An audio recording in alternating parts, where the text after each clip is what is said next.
Ladies and gentlemen, you are watching Concert Junkies, Rob and John.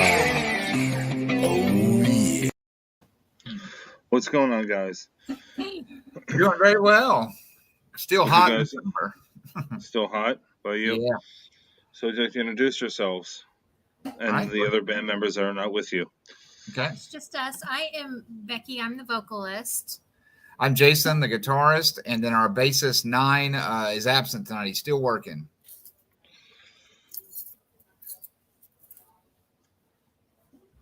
All right, I'm going to start you off with a hard question here. Okay.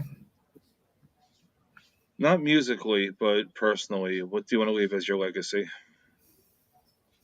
Hopefully not a lot of debt.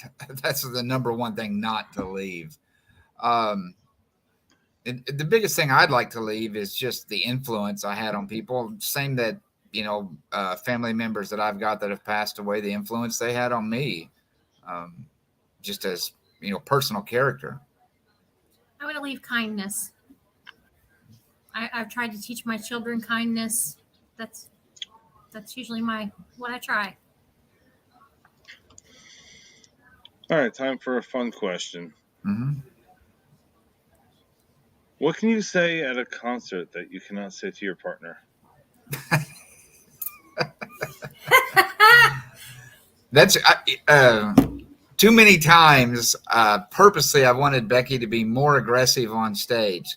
So I try to think of something maybe an hour before a show that I know will piss her off really, really bad. And I come up with, and I say it to her or in front of the band while we're moving gear in or tuning up or sound checks. On stage, though, I got her one time that she was needing her wireless adjusted. And then I came out there and said, you see, this is how a roadie has to work. I have to come out here and make sure these guys all have their buttons connected. So we usually don't pull too much back live with it, but we know we can get a shot in. So what could we say? I don't know. Louder, you can say that to your partner. What can you say at a concert that you can't say to your partner? I just said that. I wouldn't say that to you normally. I wish we had more people in here. How's that? Okay. Wish the drinks were free or something. Wish it was way more crowded. Yeah.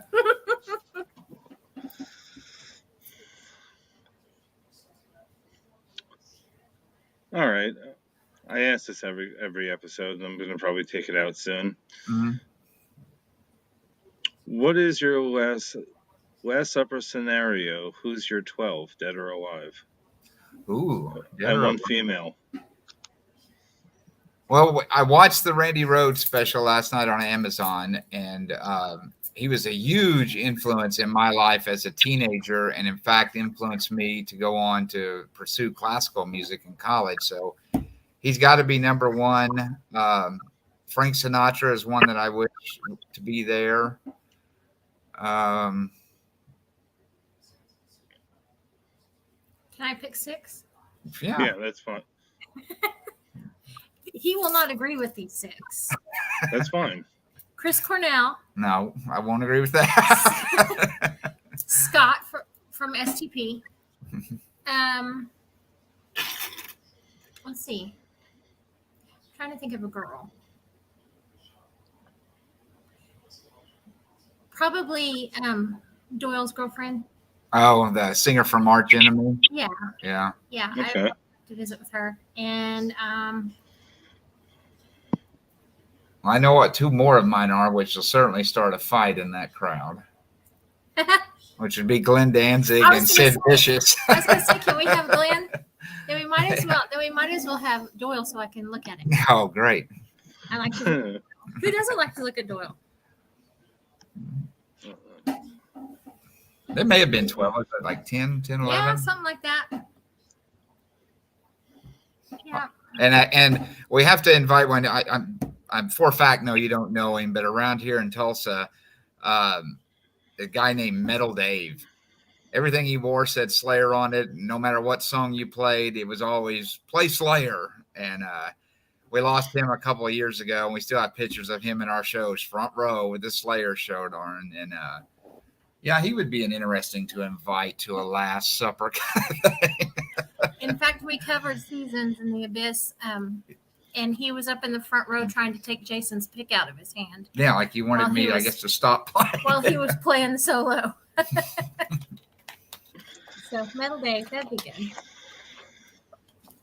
I'm sure we're forgetting people, but Yeah. So, second part of that question, what are you serving? Ooh. enchiladas. Enchiladas. People like my enchiladas, but we're vegan right now. Yeah, enchiladas and beer. That would make Doyle happy. He's vegan and doesn't drink, so that'd piss him off for a while. So. I would make vegan things for us and Alyssa and Doyle. Nice. I don't know. Enchiladas are good. Yeah, I could figure them out vegan. I don't know how. Vegan enchiladas you can make? I don't know. What am I going to put in them? No meat, no cheese. Yeah, that's a bummer. Avocados. Avocados, lettuce, Rice. carrots, Onions. Yeah, potato. Yeah. yeah, I could figure it out. Beans. There we go. Since you're late to the party, you want to introduce yourself for people that's just turning in now? Myself? I Yes. earlier, my name is Rebecca Kelly Hartnett. I'm Legacy Entertainment, Bands for Bands International Music Guild. I'm also a music producer and movie producer. And then I also am a DJ for Asgard Radio. And one of Raven Rejects. 100. That's really awesome. Shout out to Raven. Yeah. All right. Well, speaking of that, if you could pick a 2-day festival, first day is female fronted, second is mixed matched. Hmm.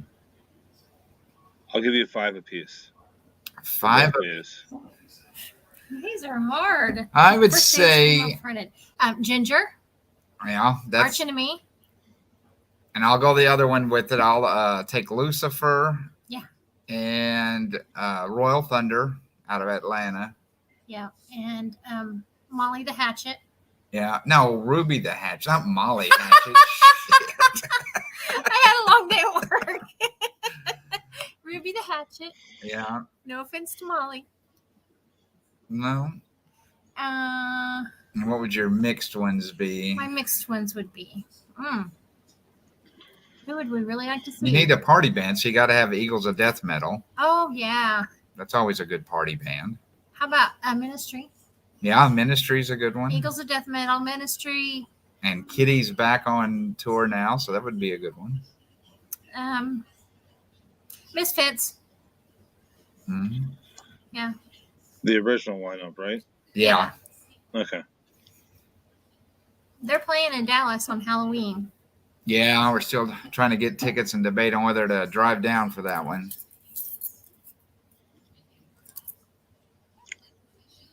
We're not very good at counting. I don't know if that was 10 or not.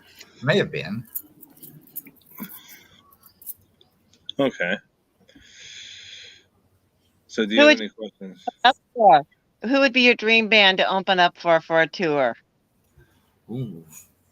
Lucifer or Ginger or Ginger would be a weird match. yeah, we're trying to think of somebody who would Lucifer's a good band out of Europe, and certainly stylistically would fit us. But I think to me, the biggest band out there right now is Gojira or Orbit Culture. I think both of those bands would be really, really good show to open up for. yeah, you gotta think of who you would want to meet. I don't know. You meet people all the time. That's it. He does. I don't much. People are people. So if you weren't playing music, what would you be doing? I've always said that if I ever get enough money to do it one day, I'm going to open a beer and bait shop right down on the river where I can be left the hell alone. He likes to fish. Well, technically you wouldn't be left alone, but No. You might want customers. Yeah. Well, it doesn't matter if I have customers. If I have enough money at that point, I don't need customers. You know, some people can wander by and have a beer. What about you? I don't know. I don't know. You don't know what you would be doing? No, I don't know. Traveling, but we can travel and do music, so that's kind of a, you know. I Well, want speaking, I think our bass player would be like have a show on the Travel Channel hosting some visits to abandoned or relic buildings and walking you around there. That's his thing. He loves that when we go to a different city. We've got to find some dilapidated building for him to crawl through. oh, let's go to the music side of things here. What was the hardest song emotionally that you released? that's easy. Yeah. Jason came up with a song. Sorry, I'm saying and gave me the chord progressions, and I quickly wrote it out and said it's about my mom. And he said, "Well, that's funny. I wrote it about my mom. So it's Cosmic Eye." Yeah, my mother had passed away, and I was working on some ideas shortly before that, but only had one part of it, never had the rest of it. And it wasn't until Becky and I started writing together that the rest of the part came, and then she took that influence. The title of it, Cosmic Eye, was a thought I had, and I don't know why it always reminded me of things greater, but in the scene from the movie 2010, the Russian astronaut actually puts on a spacesuit and goes across the top of the monolith. And the American astronaut says, "You're a million miles away," and that's a big line in the song, because when he goes across that monolith, it just evaporates him. It always made me feel, or reminded me how small we are in the bigger picture. But it's one of our most popular songs. Mhm. Absolutely. It's more of a ballad, and people cry and clap and all kinds of stuff during it. I have to not watch them.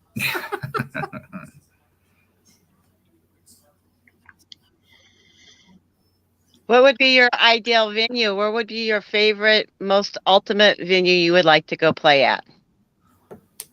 My ultimate one's actually not a venue. I'd still like to go play Vakken as a festival, but as a venue, Red Rocks. yeah, Red Rock would be great. I've been there to a few shows, and that is a good, very, very good concert venue. How old were you when you guys started playing music? I sang before I could talk. Yeah, she's been doing it a long time. And I sang in bars with my dad when I was 3. Huh. So since I've been born, 30 years or so. I started when I realized I was not a BMX racer, and a guy wanted to trade a guitar with an amp for a BMX bike. I was like, that's a perfect idea, because I'm tired of playing this acoustic beat up guitar. And that started it. But I had a musical family. My mother was very musically inclined, and so was her family. So I was always around it. It was just a matter of choosing an instrument.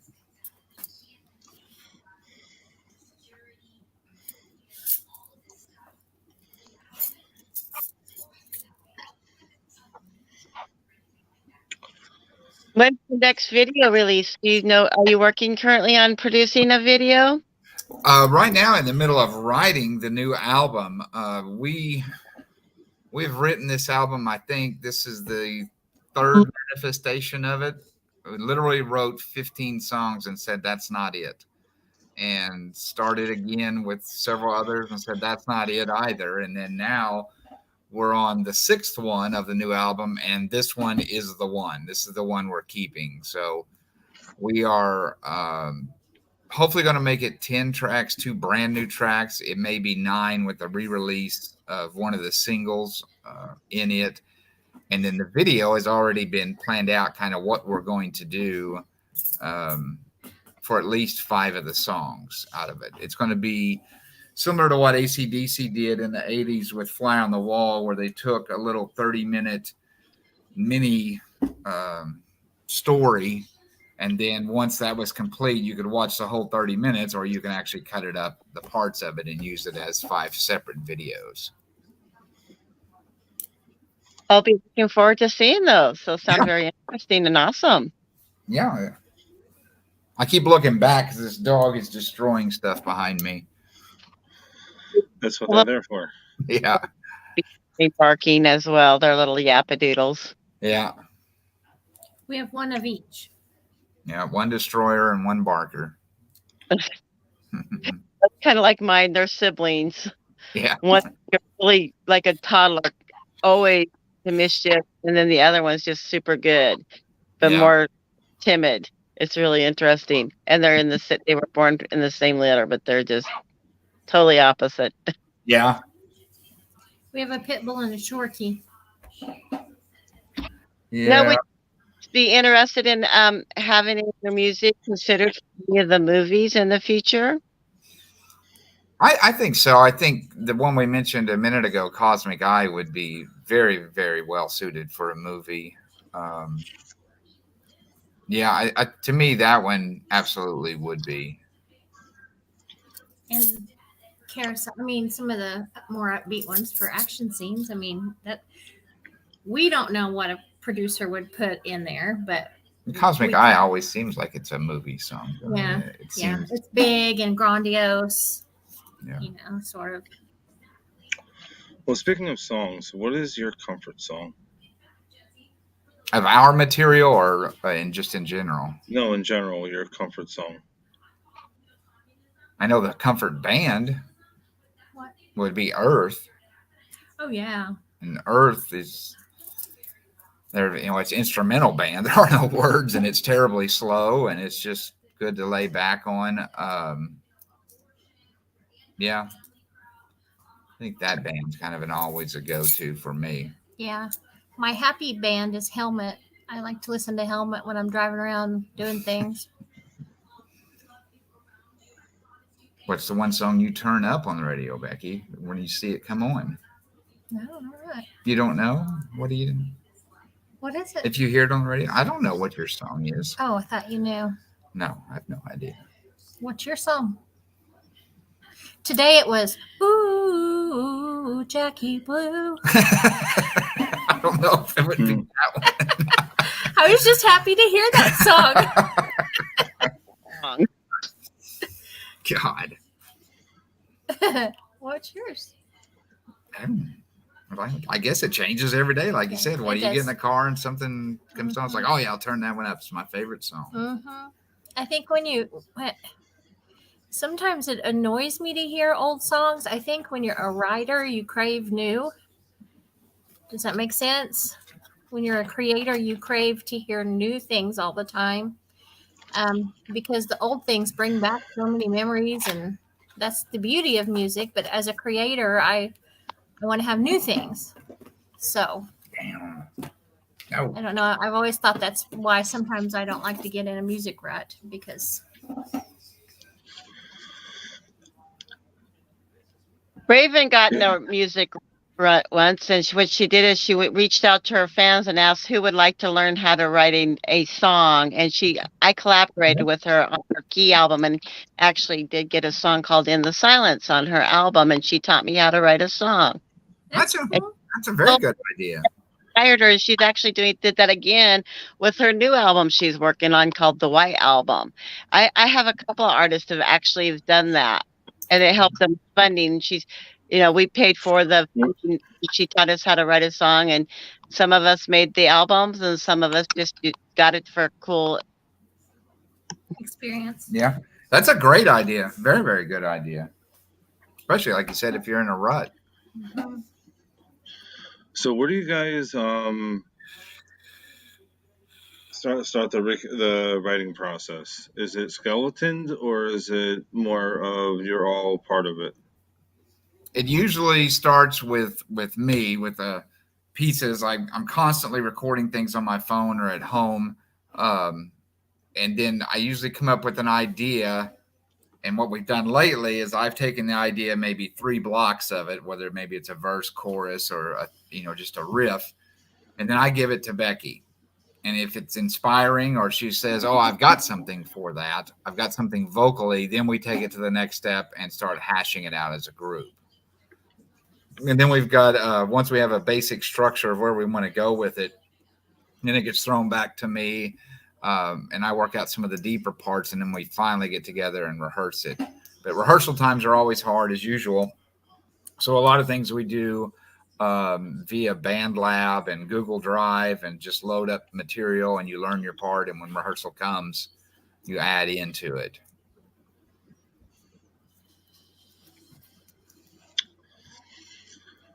So, Freaky Friday scenario. Mm-hmm. Which band member you would not want to switch lives for 24 hours? I definitely wouldn't want to switch lives with our bass player. Yeah, but Jason, you're putting me in a. Jason's my partner, and I love him, but he is a teacher, and he is the in-school suspension person. Yeah, I And handle the bad guys. Can I switch lives on a Saturday? It's only for 24 hours. Yeah. I don't know if I could do that many kids for 24 hours. Yeah. And you would probably lose my job because you'd be telling people no. Yeah, I would just tell them no. She has a job where they ask her for money, and I would just tell them no. That's not going to happen. You're not buying that. Our bassist, though, works in logistics, and it's 12 and 14-hour days, and you don't know when this truck is going to be here or what tire fell off the truck, and there's no way I would do that. No way. So, gosh, I think we want to stay in our own bodies. Yeah. Well, technically you'd be in the same body. It's just you would have my role. You would take my role. I'd call in sick that day. That'd be good. I like my children, but I don't like lots of children.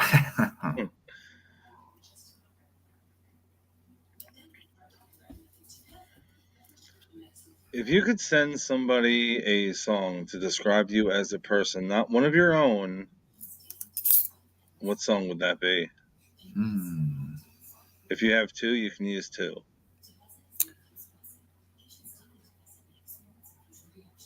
Hot Legs by Rod Stewart. Oh, I'm sorry, I have to. Say what? I thought you were going to say something like Super Freak by Rick James or something. Oh, I think I would have to take a Sinatra song again. Something about Fly Me to the Moon is always kind of a song that I feel like that's kind of me. That's how I want to feel all the time, just not a care in the world. Yeah. Man. You do ask hard questions. I told you ahead of time. Yeah. I do like Skulls by No, you wouldn't want to send that to anybody. I mean, you could, but like, headless and limp. I'm just saying. Huh? I don't know. I'm at a loss.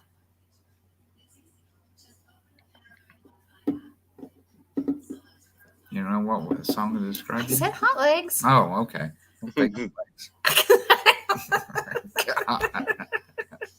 I don't know another one.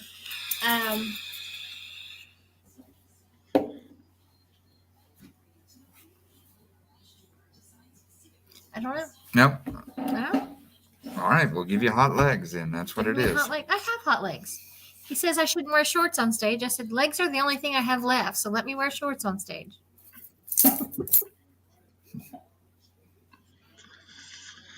So, what is the favorite part about being a musician and the worst part? Favorite part, of course, is being on stage, of course, and traveling and doing our thing. The worst part is load in. Yeah, load in's got to be the worst, absolute worst. After a show, when you have to get to the hotel at 3 a.m. and the pool and the hot tub are closed, you're hurting, I would say the best part is just that, 45 minutes or an hour and a half that we're on stage, don't you think? Yeah. That's probably the ultimate best thing yeah. about it. I mean, writing a song and completing it is great, Sure. but you're doing that so you can do it on stage. So The next worst thing is tuning guitars. That sucks. Constant. It never ends.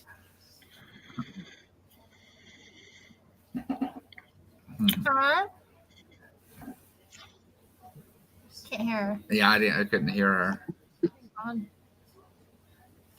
The so it sounds like we need roadies and a guitar tech, and we'd be okay. Yeah. Okay. And a bus driver. Yeah. I still think too the best part is the traveling, just seeing new cities and people, and you get to see all kinds of things. Yeah, I love traveling.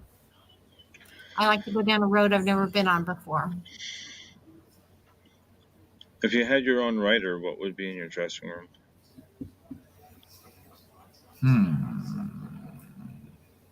What are we always missing in the show? Diet Dr. Pepper. What would you have? Some nasty beer. No, but they have plenty of nasty beer at venues we go to. They've got gallons of nasty beer. A hot meal would be great. yeah, a hot meal would be great. What do you consider nasty beer? No, he likes. I just tease him about his beer because he likes craft beer. So some of it, like sour beer, or Okay, I'm a craft guy as well. Or really hoppy beer that tastes like you have to chew it. Yeah, sour beers and Imperial IPAs are not Becky's forte. They are mine, but not hers. No, the nasty beer. There's still venues out there. Every time we play it, we have to always make sure everyone gets a reminder: do not drink the tap beer. Those lines have not been cleaned in decades. Okay, now I get what you're talking about. Because I'm like, craft beer. I mean, some are amazing, some are just mediocre, and some are just. Why would you put grapefruit in anything? Yeah. But like me personally, I'm a Magic Hat number 9 person. I love Magic Hat. And definitely not sponsored by them, but hopefully one day. Yeah. But yeah. I like Tank 7, and it's a little funky. Yeah, she does like Tank 7. It's funkiness. I'm surprised she'd drink it. Well, they do have a Lucky Charms beer. It wasn't that great. They had, what do you call it? Warhead beer. I mean, it. Sometimes you just need to leave things alone. We go to Denton, and it's in North Texas, so it's not too far from us. So we usually go there on our way to Dallas. And it's a huge craft beer community. So we always stop at 3 or 4 different stores there and buy as much as we can of stuff we know we can't get here in Oklahoma.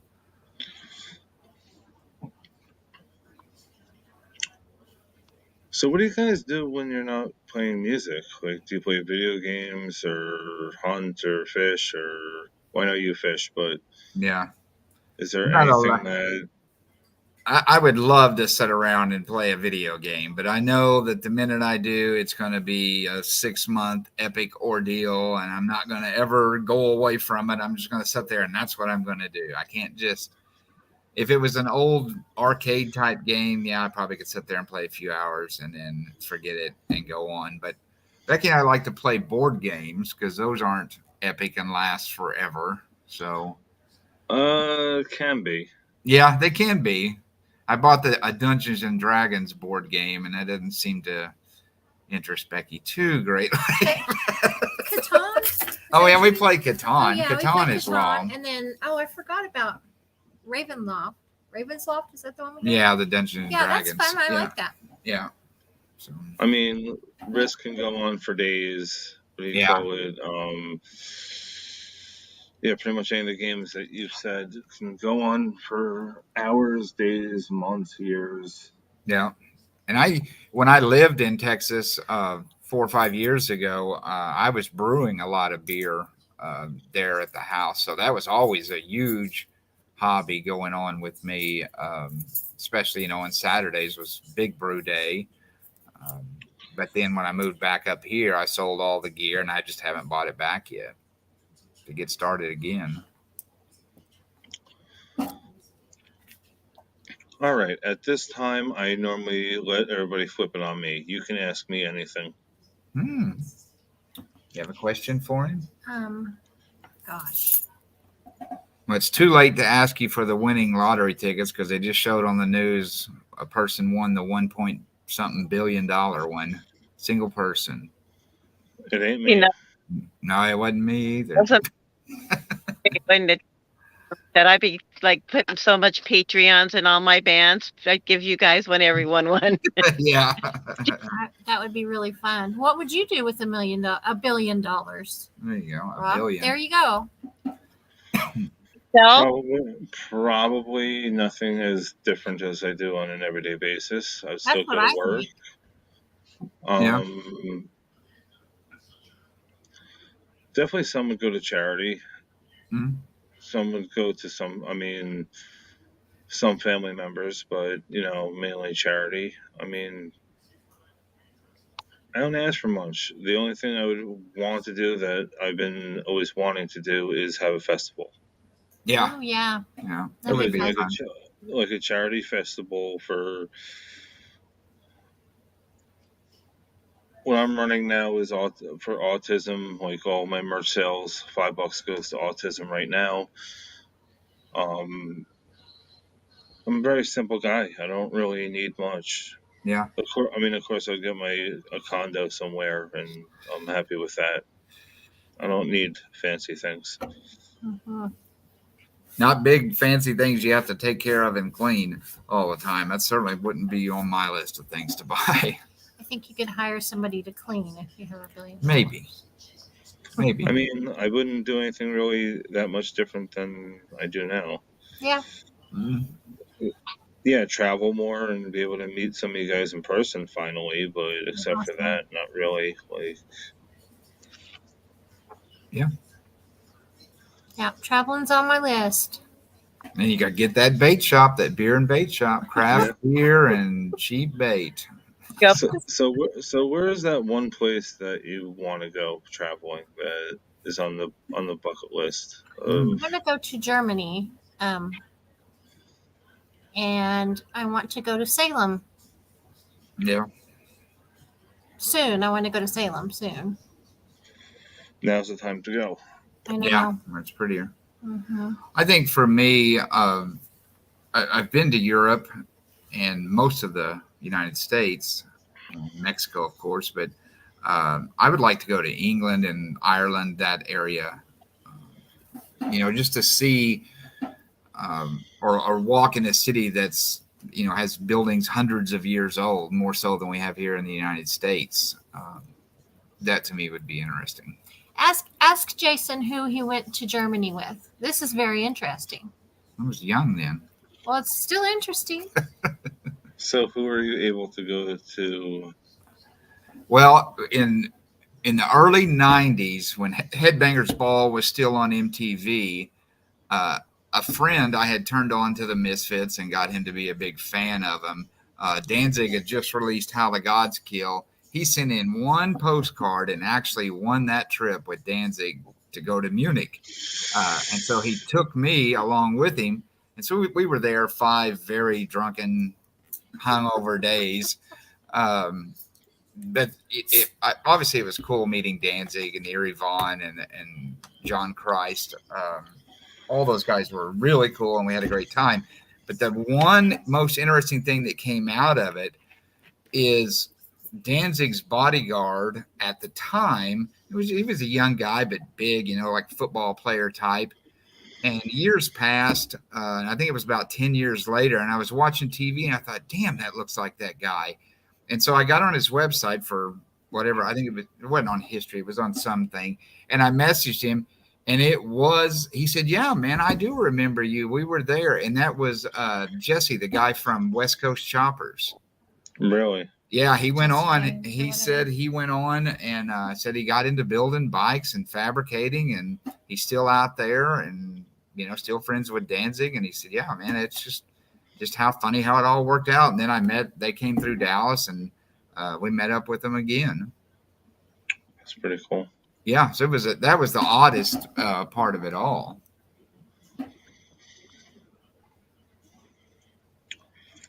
Yep.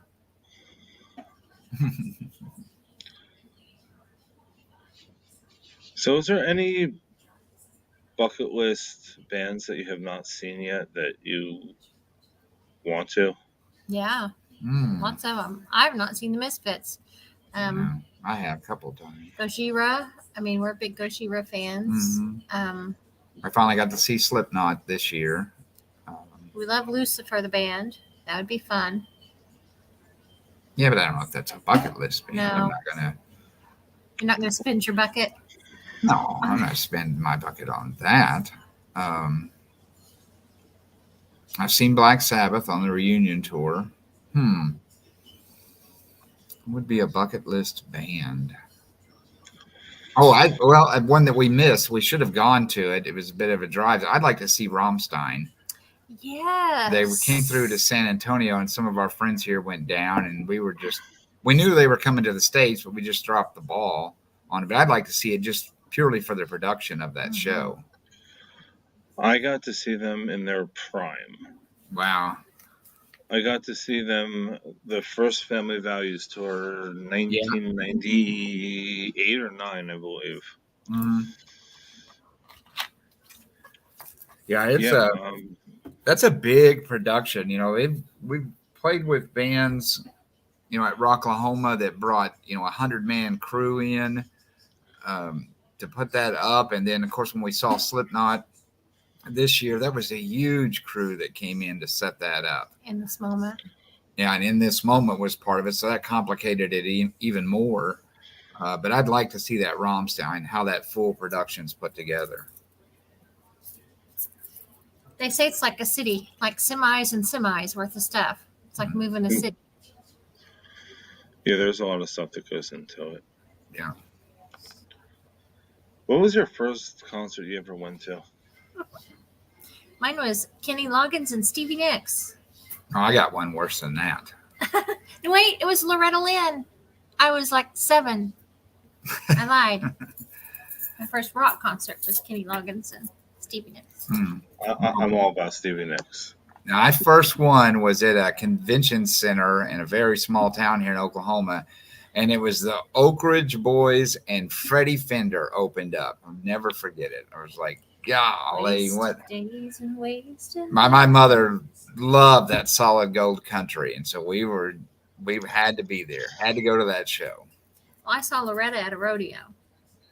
Yeah. She played at a rodeo. It was good. I've seen Willie Nelson at a horse track, but not a rodeo.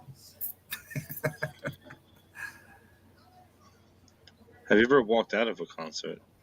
Ooh. Yeah. I've playing classical guitar in college. There were many times I felt like getting up and walking off there because that's tough to do, to be the only instrument on that stage, and they're all looking at you, and they're all your peers, and they're paying attention too closely. A couple of times I've been wanting to walk out. Oh, you mean walk out of our own or walk out of one we're watching?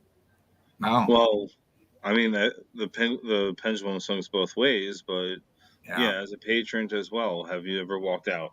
Yeah, I guess we're notorious for it. We never stayed toward the end of a show. Even when I saw Black Sabbath on the reunion, I told the guys that I went with, I said, look, when they play Iron Man, which will be late in the set, I'm leaving, because that was the first song I learned beginning to end on the guitar. That was my introduction to Black Sabbath. That's kind of where music or electric guitar started for me.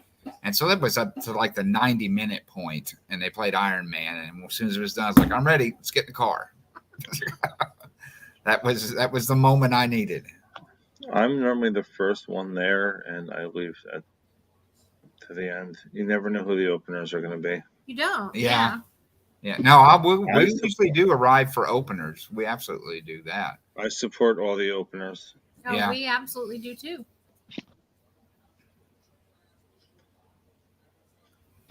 We lost Rebecca. No, there There she she is. is. She's fallen. Good name, by the way. Yeah. I actually go by Becky as my nickname, so that we're namesakes in that way. Yeah. Only Rebecca if we're in trouble.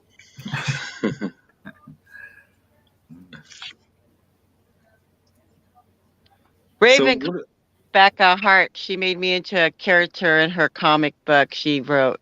So I'm one of her little cartoon characters she named Rebecca Hart. Ah, that's cool. that is cool. As you can tell, I'm a big fan of Raven. Yeah. I love artists, so there's many of them that I love. But you guys were talking earlier about female fronted bands. I think you guys would be great with like Faded Destroyed and Yeah. Roses of Red. I love them. They're all great bands. Yeah. I have some really good ones here in Washington State too, that are metal bands. It depends on what genre you want to go with.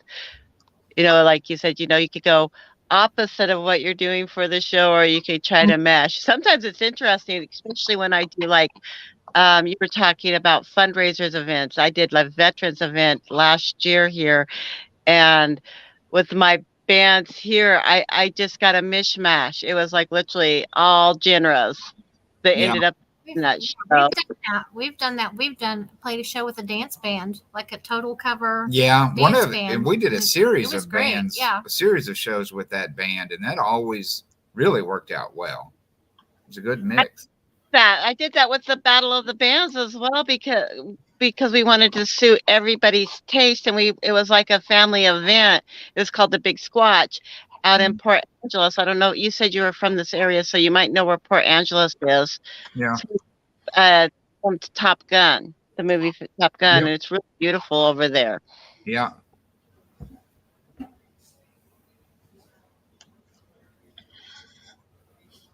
I think most of the events now for Washington State are winding down. There's a couple that we're still booking, like national wide going across, but the main events for the main season is now pretty much done. We have October where we have like a lot of the, the Oktoberfest type thing, and then it kind of comes down and everybody goes into the studio and just gets little shows here and there. Yeah.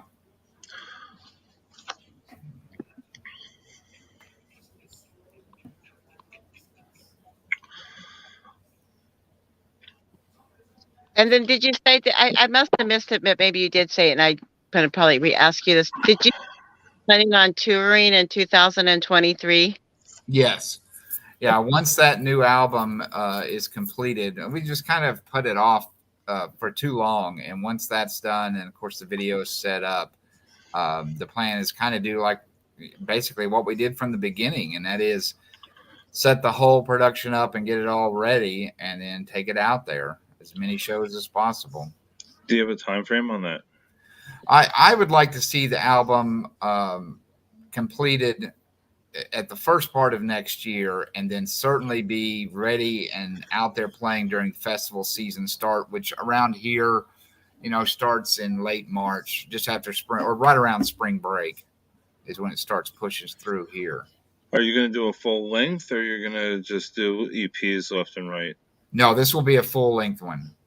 This one will go, like I said, 10 songs is what the plan is on this one.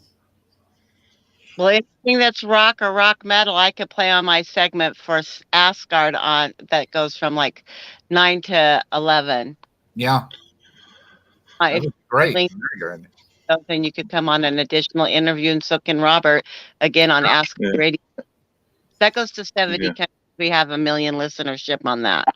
Oh yeah. So, what was the best advice you were ever given?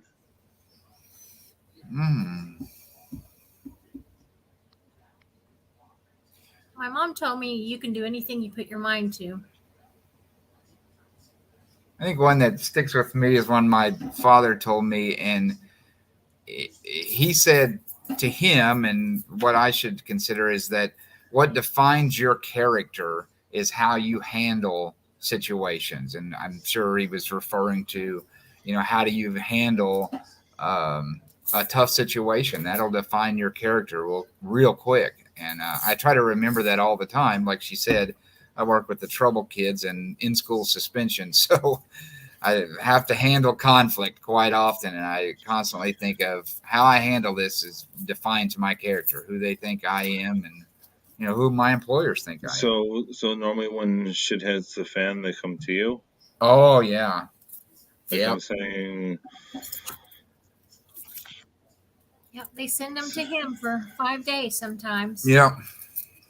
My son had Asperger's and he was had an IP the whole year, and I had the most wonderful principal there is. Literally, the kid lived in his office. Yeah. Yeah, we have a kid there this year that he hangs out with me and another teacher. Like, we will take him. We can handle this. All right, a fun Hi, puppy. Not that. All right, fun question here. Okay. 3 items to scare the hell out of a cashier. Ooh. What are you buying? Purchasing at the store. What purchase of 3 items that would scare them? I can tell you right now, if we go to Walmart. I know what you're going to say. What I always tell them when someone says, well, what all you got in there in your trailer or whatever? I said, well, I got a bag of lye, a rubber fist, and a roll of duct tape. So what do you... Can you buy rubber fist at Walmart? No, you can't buy a rubber fist at Walmart. Spencer's, yes. Walmart, no. I don't understand that. Never mind.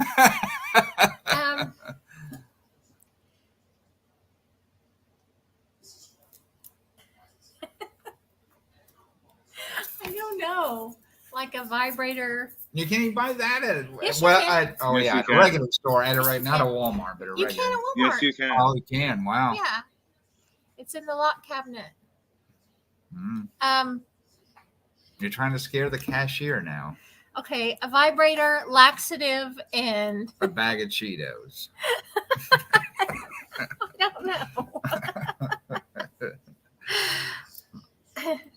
Yeah. I generally scare people, so Jason cut his dreads off, or I cut his dreads off. He's not as scary, but he can be scary. Yeah, sometimes. So, yeah. Scaring people's not a problem. My theory about Halloween is when normal people try to dress right. Yeah. And they don't, Okay, so- or people try to dress normal and they don't quite get it. I have this debate every year, and since you mentioned Halloween. Mm-hmm. Nightmare Before Christmas, is it a Halloween movie or a Christmas movie? Ooh. I think it's Halloween. I think it's Christmas. Hmm. It's got Santa in it, man. I think if it's got Santa in it, it's just got to be Christmas.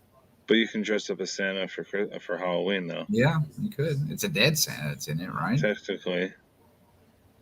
I don't know. That always struck me as a Halloween. It did? Yeah. I don't know.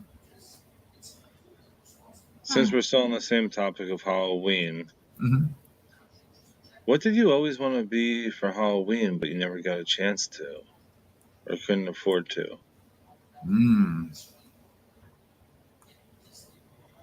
Tell him the one you wanted to do this year that I vetoed. I do. I want Jason to be Edgar Allan Poe, and I want to be the Raven. No. We could do Victorian dress, and I've got feathers that I could wear, but he doesn't want to shave his beard. I'm with you there, brother. I'm not going to do that. And I don't have a mustache that I can curl up like that. My mustache doesn't grow like that. You would be full-blown Herman Munster. Yeah, I would do the Herman Munster thing. Yeah. I have been Morticia before, and my daughter was Wednesday. Yeah, but I don't know what I always wanted to be and what it couldn't do. No, I remember growing up, I did Kiss and all the action figure stuff I like. Oh, I'm gonna put that on the screen for you. Oh, well, it's always in that case. It's always Halloween in this house. I'm just a fanatic cult classic horror movie films. That's every night when I go to bed. That's what I'm on. Becky said, "Well, watch this one." I said, "Well, I've watched it 30 times this month. Why do I want to watch that one again?" We watch all the Hammer movies. Yeah, Hammer horror movies. films are my all-time favorite. My thing. What was your I guess favorite horror movie of all time? I like Bram Stoker's Dracula. That's not real scary, but that's really good. It's a good Dracula. You just like it because Keanu Reeves in it. No. I think growing up, I was a fan of the early Dracula with Bela Lugosi and Renfield, and the whole Dracula persona was my thing. And nowadays, like she said, it's Frankenstein. So I watch all the Hammer horrors with Frankenstein. My favorite horror film. Ooh. It's hard to say which one's my favorite. Mm-hmm. Yeah, because we watch one every night. For real. We watch. So do I. It's called my life. Have you seen the Dracula? It's more like Nosferatu, where it is. Who do I say plays that? John Malkovich. Oh, that's the one you're hunting for, yeah. It is so good. It is so good. It's like they're filming Nosferatu, but he's real. Yeah. And it has the director. It's got William Dafoe. It's Willem Dafoe. Yeah. It's really good, and it's really hard to find, but it's really good. Nosferatu keeps eating people. Yeah, I know one that the horror film I've probably watched the most, and I wouldn't say now it's my favorite, but at a time it was Night of the Living Dead, the original black and white. Okay. I habitually watch that thing. Have you seen Rob Zombie's Monster movie yet? The Monster movie? No, I haven't seen it yet. We've seen. I haven't got a chance yet. Yeah, we've seen all of his stuff, and we're big Munster fans. I think we're Team Munster more than Addams Family. I always joke. But he's Herman, and I'm way more Morticia. I always joke when we play a festival in the summertime, and we've had to play a couple of them that are on the river or on a lake. And I'm like, "Wait, look, they invited the Munsters to the beach today." Yeah, because everybody else is in their shorts and flip flops, and we come in there with our goth boots, full goth gear on. Yeah, a show is a show. We always dress the same, Oh, Romero zombies are 20. My daughter and I have this argument all the time because when she was young and I've had her watch those, she said, "But those are red-eyed zombies. Red-eyed zombies are fast, and the other normal zombies are slow. That's how you differentiate the two. So what world do you face?" The 28 Days Later, I think, is a great film, and that's I'd be in fear of those zombies more than I would the Night of the Living Dead ones. And you get to see that guy naked. I don't want to see that guy naked. Well, the guy in Peaky Blinders is in that. Yeah, he's like a kid in 28 Days Later.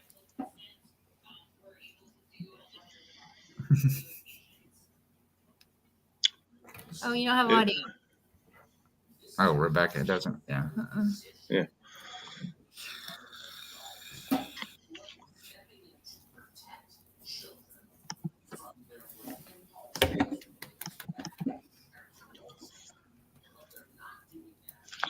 So, do you have any messages you would like to say to your fans?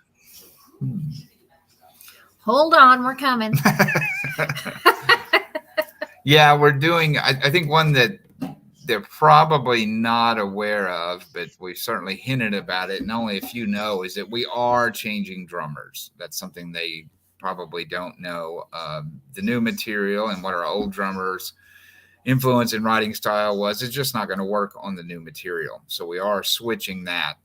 That's going to be probably the shocking news to them, that we're making that kind of adjustment. But otherwise, tell them, I'd like to tell them, look forward to the first of the year when the new album comes out. It's going to be different. Yeah, it's a much different sound than what we've done in the past.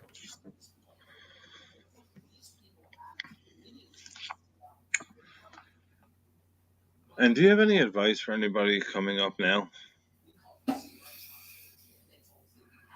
I would, at first I would say, be prepared. We made sure we had everything ready before we played our very first show. We had full merch booth, full production, CDs, full outfits, the whole thing done before Website, we ever walked on stage for our first show.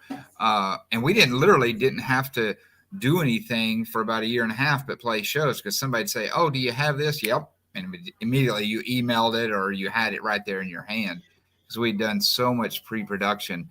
But now I think I would not only tell them to do that, but find you somebody that is just a social media hound that knows how to handle this monster. It's a beast in handling that, and it's incredibly hard to do and be the musician at the same time. No, there's hours and hours. Even for myself, there's hours and hours of promoting myself, promoting you, everybody else. Yeah. Yeah, it's not. You think I'm just hitting. You just think we're hitting.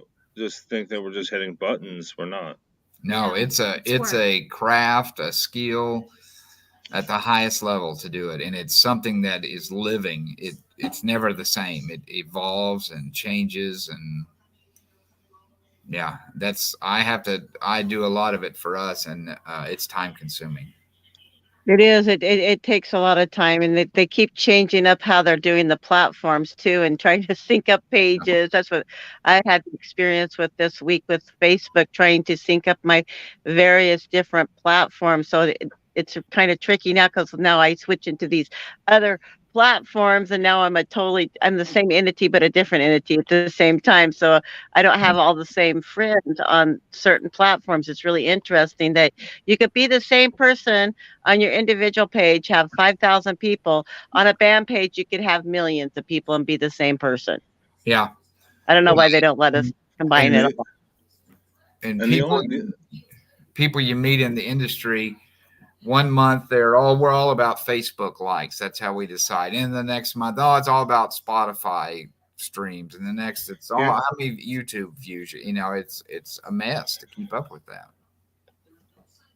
Yeah, it's very hard to keep up with it. I've learned the analytics matter. Mm-hmm. It matters. Mm-hmm. Yeah. Your likes, your shares, your views, everything. It matters. Yeah. Yeah, it makes a big, big difference. You could be blowing up on, say, TikTok or Instagram, but Facebook is doing mediocre. So is YouTube. So is Twitch. So is one of the. I mean, I'm not saying they're all the same platforms, and they're not. They're all different in ways of marketing and everything else. But the only advice I can, on my own end, and this was the best advice I've ever heard, and I'm going to shout out Mr. Q and Fieldy. Learn everything with your business. This is a business. This is not, playing around. This is learn how to make your t-shirts. Learn how to. There it goes. Learn everything. Yeah. Learn how to put that tape down properly. That is the best advice I've heard in a very long time when it comes to anything to do with business. Learn everything. I'm behind the camera sometimes. I really am. Yeah. I'm still learning how to be behind the camera. I have all the gear. I just never been behind it. I'm always in front of it. Yeah. You got to learn every Yeah, aspect. yeah, you have I'm to. learning a little bit of stuff too with the Amazon Prime. I work with the Amazon Prime Fan Wars. It's a little TV series that's going to be released here this summer. Cool. Kind of Yeah. doing the same thing. I'm trying to learn every little aspect I can because you never know what parts of the industry are going to mesh and help you do even more cooler things later in the future. Yeah. Yeah. But at this time, will you guys like to promote what's going on, where you can be followed, and Yep. We are on your normal ones. We certainly have Facebook pages, not only the band page, personal pages, of course. I dropped Twitter. It just got to where it was frustrating, but we're still on Instagram. We are actually on TikTok, Pinterest, just because we pull a lot of wardrobe ideas from there. Of course, on YouTube, Spotify, iTunes, Amazon Music, all of those sources we're on. But where we're probably the most active would be Spotify and Facebook. That's where we seem to have most of our interaction.